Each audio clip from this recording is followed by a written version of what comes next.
What's up, everyone? You're listening to the CrabNet Show. This is the only show where you can get fresh opinions on European football straight from the streets of South Africa. Yes, I'm your host, Raj, and we're back again for episode 4 of our podcast. We've got a very different show today because we've pulled in two of our guests from the street, some of our homeboys who are informed about the football scene.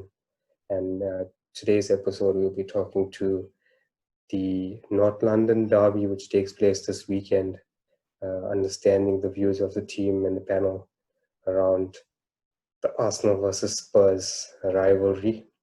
And in our second segment, we'll be talking to the stadium atmospheres in these derbies and what can one expect if you're ever visiting a stadium during a huge game like a derby across the world. And lastly, moving on to the Fantasy League topic that got a lot of attention in the last episode. We'll be looking at Game Week 35 that's coming to you this weekend. We're recording on Friday night, the 10th of July. So Game Week 35 starts tomorrow. We'll get our panel's view on who's the must-buy players for this weekend, the goals and assists. Who's going to give you big points if you triple captaining. We'll hear from the team. But introducing our panel again, two of our resident analysts are joining us again today, starting with Kai. Kai, shout out to the listeners. Welcome back. What's up, guys? Good to be here. Great stuff. And we don't have Gur on the show today, but Shay is still with us. Shay, shout out to the homeboys out there. Shay, how are you feeling this evening? Hey guys, always a pleasure to be here. Short, Shay. And yeah, I mentioned we've got two guests on the show today. Introducing first, D. D is like Kylan, a lifelong Arsenal fan. D, welcome to the show, to the CrabNet. How's it, guys? Sure, thanks for the invite. Looking forward to the North London derby today, this weekend. Yeah, I'm sure you're going to have some strong views on that. But yeah, last one up, our homeboy Lee. Lee, shout out to the team. How's it going, Lee? Sure, guys. How's it? Good to be here. Lekker. So yeah, just FY, Lee is also a big United fan. Spent a lot of time in the UK, so we're going to get some great opinions from Lee around the stadium atmosphere and what to expect if you're ever visiting a European stadium or especially an English stadium. But getting right into it, guys, big weekend for the Gunners and the Lily Whites of Spurs. North London derby is always an exciting time for all Londoners, probably the biggest London derby. The Chelsea supporters might disagree, but I know the Arsenal and Spurs supporters love this rivalry and look forward to getting one over their neighbours. So what can we expect in this multi-year rivalry between two of the top 6 over the last decade? Of course, we know Kai is going to have a strong opinion on this. So Kai, we'll start with you off the top. Big game for your boys against Mourinho Spurs this weekend. What's your thoughts going into this game? Are you seeing the likes of King and Son being a threat to your Gunners? I think you made a critical error by saying big game because it's never ever a big game between Spurs and Arsenal. It's always a big team playing against a small team. So we shouldn't be using the word big when But it comes Spurs to are the big team. See, there's no one representing Spurs, so the Gunner is having his way. Exactly. So, and okay, before we get into the actual dynamics of those two teams, I think maybe I would just want to talk about the derby matches that are happening in my household. So my father is a Liverpool supporter. He's loving life at the moment. My sister is a United supporter. Oh, that's in the chaos. Same boat as in the same boat as Shane and Lee, not loving life at the moment. The team is shit. They're trying to, I'm not your friend, Kai. I'm your sister's friend, not your friend. Yeah. And then we've got my mother, that's a Spurs supporter, Hey, shout out to you, and auntie. she's the same. She's the same as many other Spurs supporters. They feel that they have a big team, but they don't really. So, going on to that North London derby topic that you just tried to start off with, it's for me it's not a big thing, right? I mean, Arsenal have always been there. We've been in the top four for the past 20 years. We dropped out, fair enough. Spurs got in probably about 3 seasons and they dropped out again. So I mean, if you look at continuity of the whole thing, these guys are never in it. So I don't really understand why people are talking about it's a big match. It's not a big match. To be honest with you, the only thing that's big about this entire thing is the history behind it. Yeah. So you think it's an North outright win? London, It's an outright win for Arsenal this weekend? definitely. I mean, we've got a better team. We've got a better manager. They've got a shit team that's playing badly even at the minute. So form is out of the. But let's. I'm tongue in cheek about this, right? But I'm you get back to expecting. derby matches, form goes out the window. How badly players play, how well players play goes out the window. When it comes to these type of matches, it's rivalry. It's it's how well players get up to the challenge of playing in a derby match, and it's more than football at that minute. And when you get to a derby game, it's the team that bring that passion to the table that actually wins the match. Not the better team. But you are saying you think Arsenal is going to passionate. edge it. Yeah. So I mean, for me at this stage, this whole Corona issue is taken away a facet of the game that's probably what Spurs would wanted for this weekend. Their supporters, Yeah, and that's out.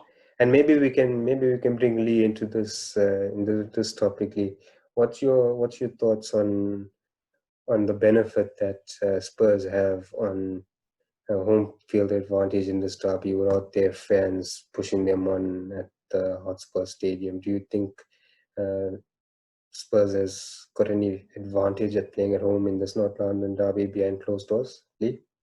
Well, Spurs have Mourinho, so I think they're probably gonna draw this match because the bus Mourinho's is gonna starting already. Yeah, Mourinho's gonna park the bus, and then Arsenal's gonna have nothing. Yeah. That's what I think. So the fans not being there is not a big impact. You see Mourinho still applying his negative tactics to shut out the likes of Aubameyang, of Lacazette, and Aubameyang.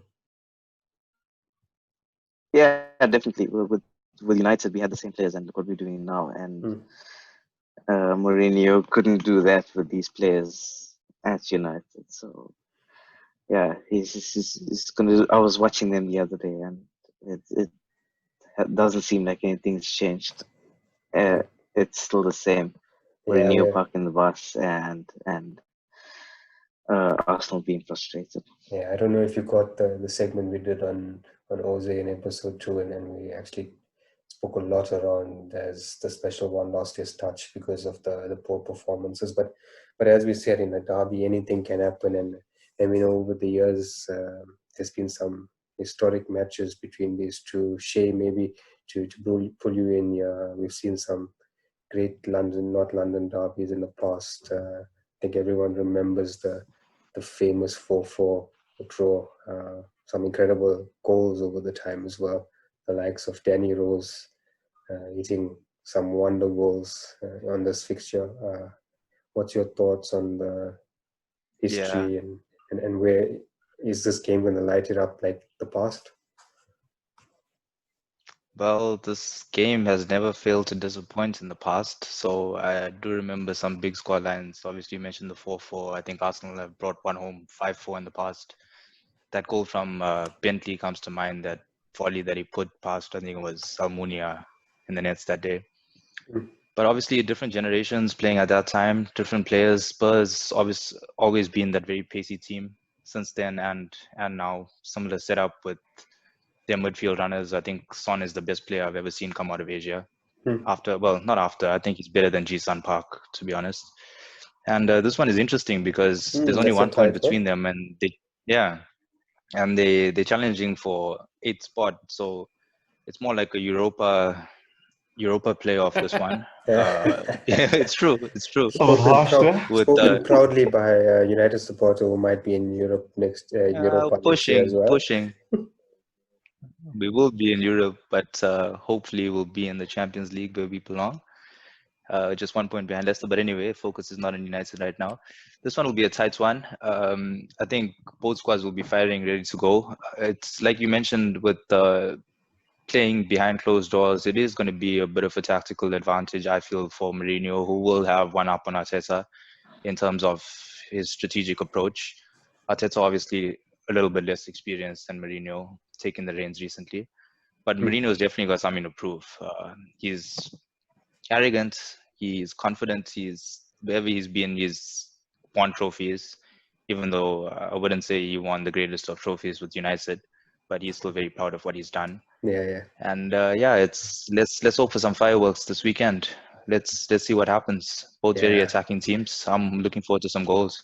Yeah, we know that's always something to expect in this game. And Dee, maybe you can come in here. We've seen some great strikes. I spoke about Danny Rose, but never mind strike. There's been some really great players across both these clubs. The likes of Thierry Henry obviously comes to mind, and Gareth Bale in his time today, and even players who's played across both clubs, the likes of Adebayo and Sol Campbell. Yeah. So who do you think has really taken this North London derby by the scruff of the neck over the last decade or so? Well, if you look at the last decade, there's two players that you're going to have to talk about. It's Harry Kane and Adebayo. Those are the two top scorers in the North London derby. I think they're both sitting on 10 goals. So Harry Kane, if he's playing tomorrow or in the weekend, which I'm sure he will be, I think you've got to look at that. And I think I'm a bit more wary than Kai for this game, because Kane, I think he's just getting back into form now. So it's looking a bit dangerous there. So I think he's going to have a big say in this North London derby. As much as I'm hoping that Adebayo is going to come right. Look, Kane's been through this already. He's played the games. He knows what to expect, and I think he's going to be the key man for Spurs. Yeah, for sure. And maybe to close out this segment, Dee, to give you the final thoughts on, as the Arsenal supporter and a guest on the show, and I know what Kai will say, but realistically, do you see your Arteta's tactics overshadowing Jose's bus and then getting a victory for your boys over this weekend? I'm gonna go with a strong yes. I think Arteta he's fresh. He's got the ideas. He knows what to do now. Jose he's done. His time is up. Okay. Arsenal for the win. Head on the block. What's the scoreline? 2-1 to the Arsenal. 2-1 to the Arsenal. No clean sheet for our friend Martinez there, but yeah, thanks guys. Yeah. I mean, the North London derby is exciting. It's going to be a different atmosphere behind closed doors, but we're expecting some fireworks. But yeah, moving on to the next segment, and being behind closed doors, you won't see that stadium atmosphere during a derby, but many of you listeners are probably wondering what it's like to be in a football stadium when a big derby match is taking place, and being South Africans, we've seen some of the biggest ones in the world take place just on our doorsteps, the likes of Pirates and Chiefs. But maybe you're wondering what it's like to have experienced a football derby or a European stadium experience, or even a global stadium experience. So it's something we thought we'll share the boys' experiences, and maybe to start with Lee, who's, as we said, spent some time in the UK. Lee, from your days back there, what can one expect from a rivalry perspective, both on the streets of the UK as well as in the stadium when a big derby game is taking place? Lee? I haven't been to a match day in the UK, but I know living in Birmingham. Most of my mates in the city were all United fans. Mates, Oh, say yeah. your All of them, mates. Hey, your actually. mates. Yeah, all my mates. Yeah. Uh, yeah, no, it's amazing the atmosphere, the guys having Hmm. just supporting United in the different cities in England. I Hmm. played football in Norwich. I played in Birmingham. I just on the streets with the different guys all over, and I've been to Old Trafford. I've done the stadium tour, not on a match day, but it was the most amazing experience of my life. Wow, that Just must have been walking to great. the stadium. Yeah, walking to the stadium alone. I did go to a United game here in Durban at the Moses Mavida Oh, Stadium yeah, yeah, yeah. I remember that one. That must have been. with Shay. Yeah, with Shay. Shay was Forgot with about that one me. actually. Yeah, that was. I think Yeah, with the to the United came more Amazulu than match. once. Yeah, they played Yeah, yeah. more than once. I think they came But twice in 2 seasons. Yeah, lots of preseason that was games. a Yeah, that was a Ferguson pretty had a good chick. experience. Ferguson had a chick in Cape Town. That's Ferguson why. was there.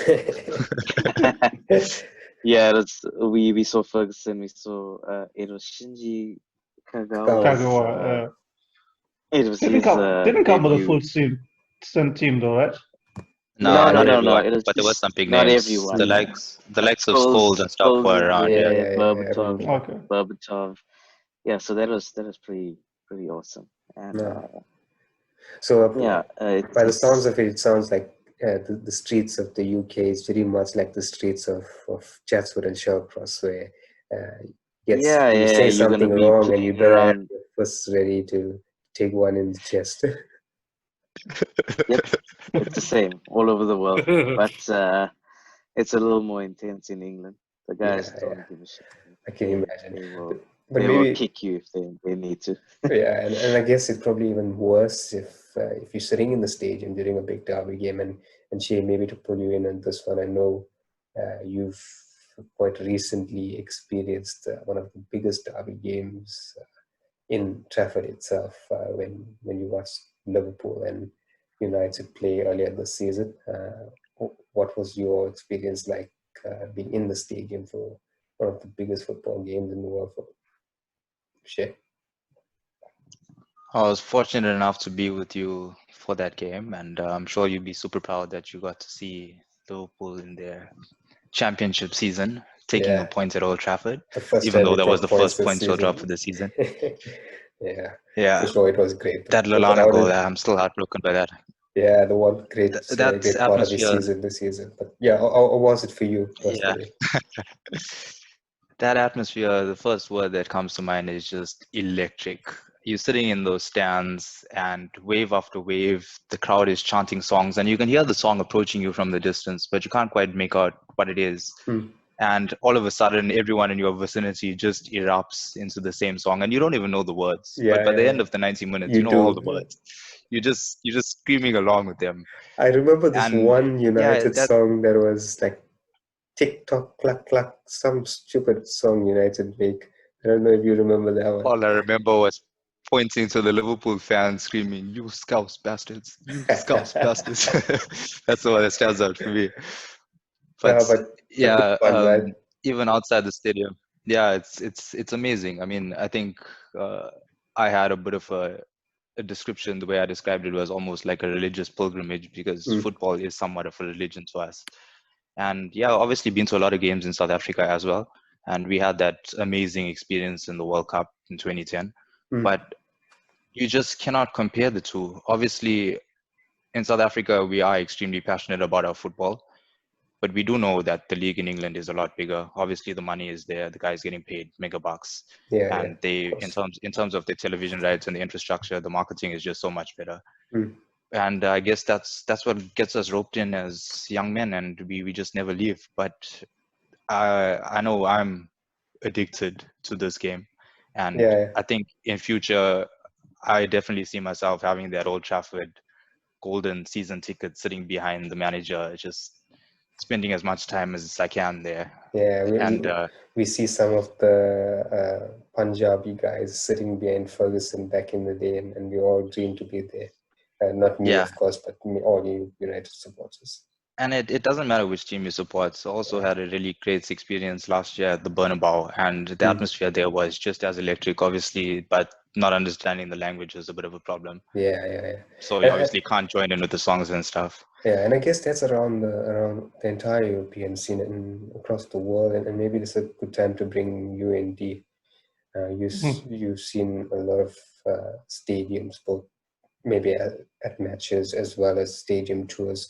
What's your thoughts around the European football stadium atmosphere and then maybe even the architecture aspect of it? Yeah, so look, we've just recently come back from a Euro trip in September last year. So we actually were fortunate enough to watch a Europa League game. So I watched Roma. I think they played some Turkish team, Beşiktaş, I think it was called. So I actually got to see a few Arsenal players there. Mkhitaryan was there, Clichy was there. Yeah, So I Roma. actually got to sneak in some Arsenal players. Yeah. So it was good. Okay, to be fair, the atmosphere inside the stadium, if you're not sitting in the home fans, it's a bit quiet and dead. But outside the stadium is crazy. Like guys are just it's a party atmosphere. It's almost like what we felt when we were watching or when we experienced the World Cup here in South Africa. So that's just like a normal Wednesday night or Thursday night for them there. Oh. So it's quite crazy. It's amazing to see the guys just drinking on the streets, they're having a good time.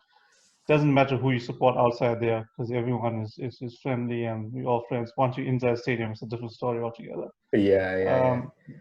But in terms of architecture as well, so we went past the Bayern Munich Stadium. We had a look at that from the highway. Allianz Amazing Arena. looking. That Yeah, stadium changes color. It actually changes color that depending looked on what kit they amazing. play with. Yeah. Sure, yeah. So we checked into the red lights and the day we drove past.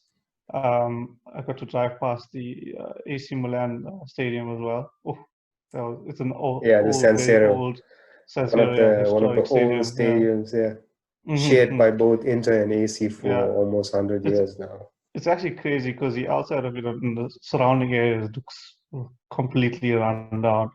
But the stadium itself is, it's a different atmosphere. I've also got to see the Arsenal stadium. I did a tour there as well. Got to sit in, at the time, Wenger's chair. That was pretty cool as well. So Right. It's interesting to see the different stadiums. So you guys have seen Highbury and Emirates?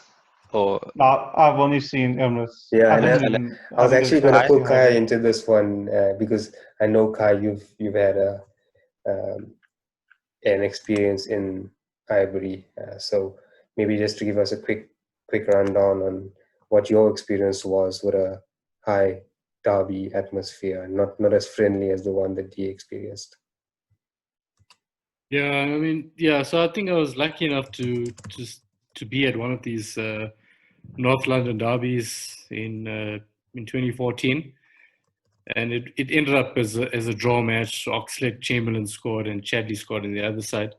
But sometimes, I mean, as a foreigner, we have to say that we're foreigners when we go to these matches. As much as we, in heart, we feel that we're part of this thing. You feel like you're an imposter in the stadium sometimes.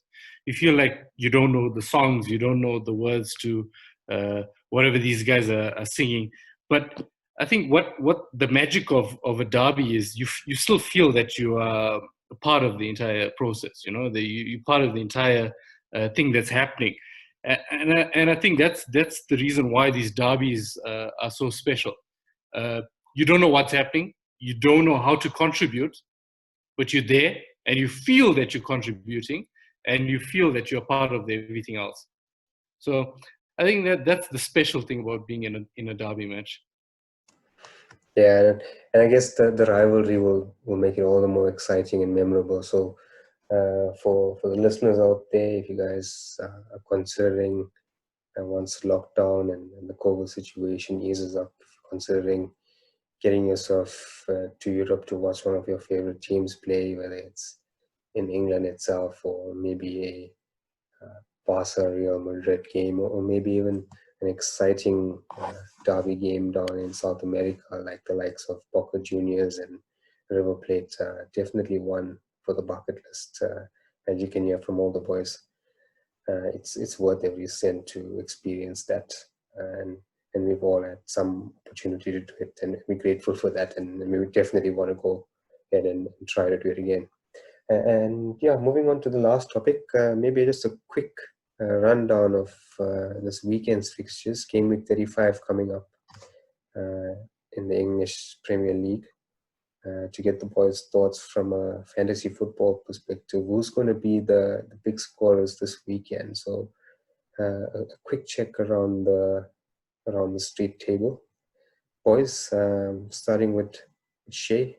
Shay, some big games this weekend. We spoke about the North London derby.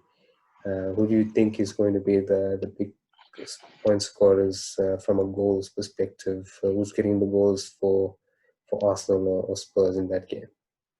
Arsenal and Spurs, you're obviously looking at Son and Kane for Spurs, and then from Arsenal, you're going to be looking at Lacazette and Aubameyang. I mean, those are your two obvious picks. I mean, from each team.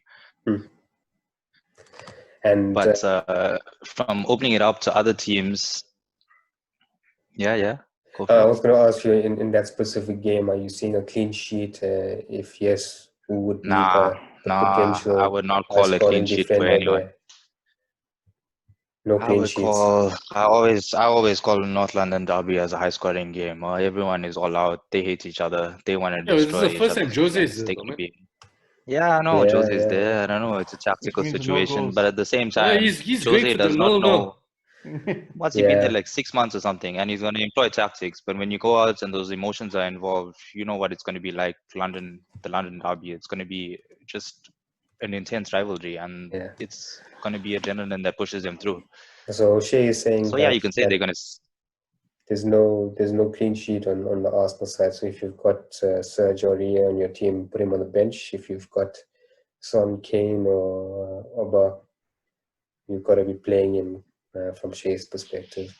Maybe moving on to Lee. Lee, your boys, United are on fire. Are you seeing the likes of Greenwood and Fernandes scoring higher game against Southampton, or will Danny Ings be on the score sheet again?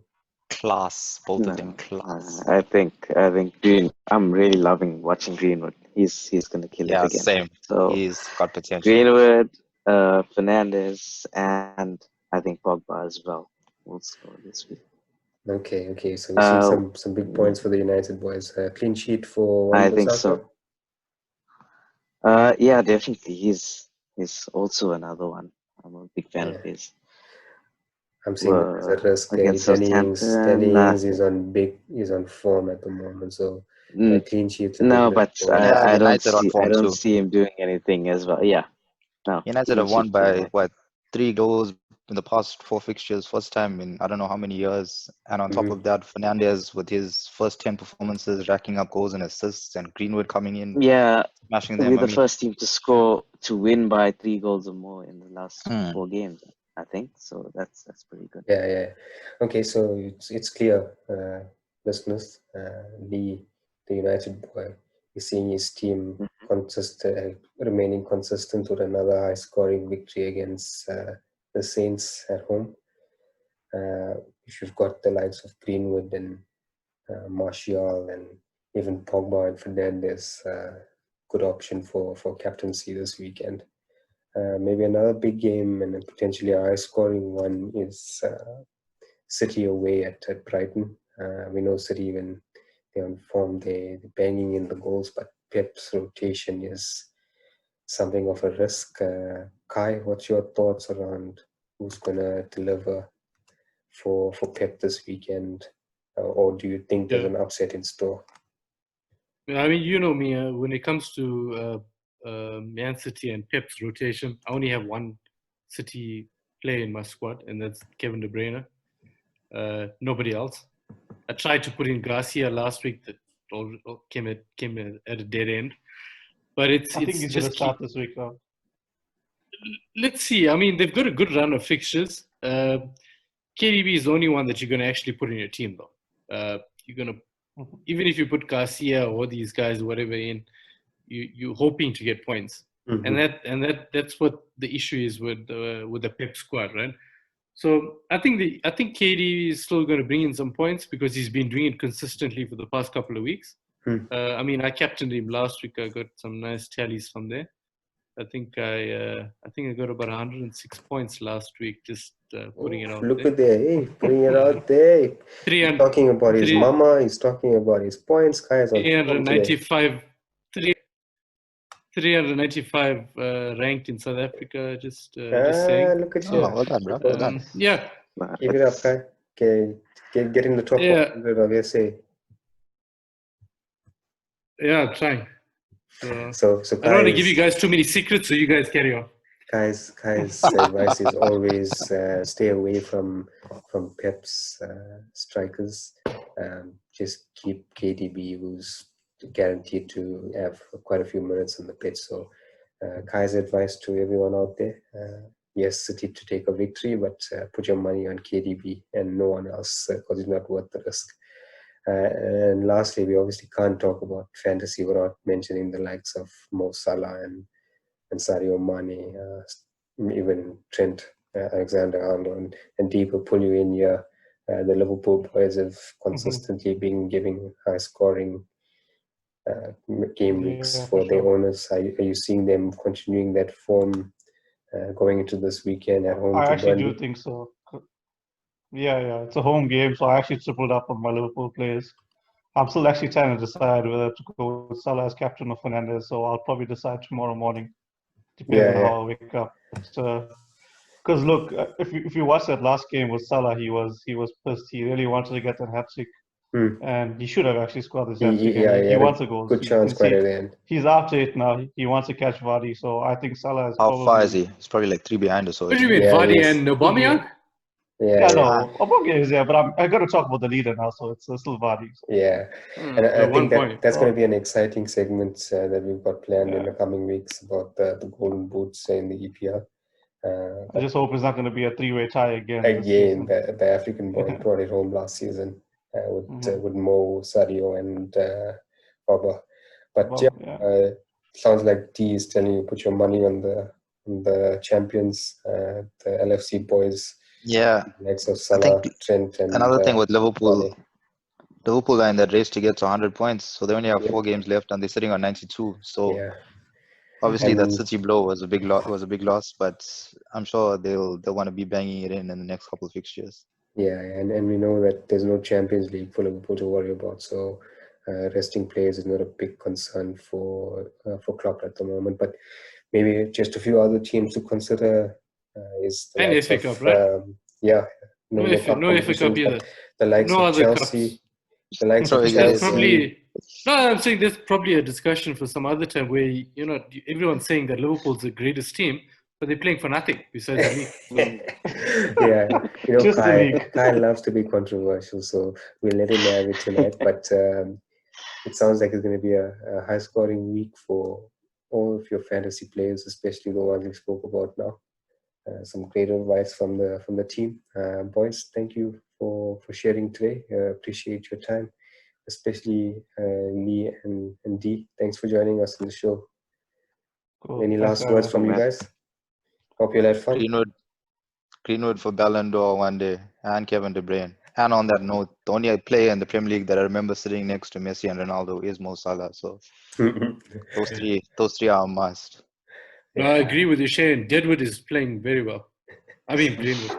Yeah, so Deadwood. How can you call him Deadwood? He's so exciting, bro. We'll pull in another segment on potential Greenwood versus Deadwood discussion and the likes. But boys, thank you for your time. It's been a good session, quite late on a Friday night. Enjoyed chatting to you. Always great having these football conversations where we're bringing strong, authentic opinions on football from our streets, bringing it fresh from each of you are really on top of the game in terms of understanding the football scene. So I hope the listeners enjoyed today's show and catch up with you soon on the next episode of the Crab Net Show. Over and out. Peace. Cool. Yes.